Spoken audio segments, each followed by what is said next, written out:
Now to a story you will only see on News 5. Amputees across the nation rallying against Medicare over a proposal they worry will limit access to prosthetic limbs. Our Kelsey Kennedy spoke with a Colorado Springs amputee just back from a rally in Washington, D.C. And Kelsey, was their message heard? Well, they're hopeful. I spoke with Bruce Daugherty, who tells me he believes the event was successful, saying it prompted a meeting between Medicare and its stakeholders.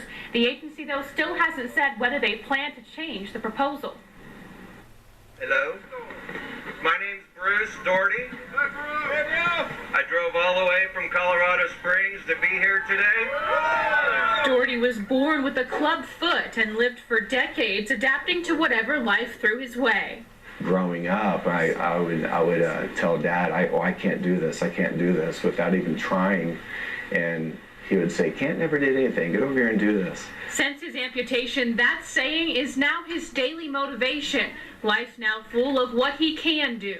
I can play with my kids, I can snowboard, I can ride a bike, I can do things that a normal person could do. But a proposal from Medicare stakeholders could change that by limiting access to high-tech prosthetics like Bruce's. The leg that I have on now has a hydraulic pump in the ankle. It has the potential to affect the 150,000 amputees on Medicare. I wouldn't be able to do the things that I do. I'd be taking 10 steps backwards.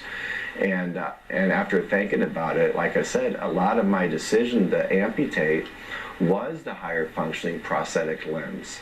A recent report from the Department of Health and Human Services found a 27% increase in spending for prosthetics, while the number of beneficiaries receiving them decreased. These are not a luxury, they're a necessity. Technology is advancing, making the limbs more expensive. But to Daugherty, cost doesn't make something a luxury. A luxury to me would be a Rolex watch, a high-end vehicle. Something you don't have to have. It's nice to have.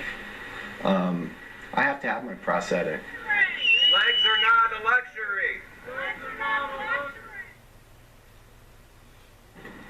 Now, Medicare tells me their beneficiaries will continue to have access to prosthetics if they're appropriate. They say this proposed coverage change is not meant to restrict medically necessary prosthetic limbs. These kinds of proposals, though, go through a public comment period where beneficiaries can suggest changes as well. We'll let you know as soon as Medicare comes to a decision. Live in studio, Kelsey Kennedy, News 5 Investigates.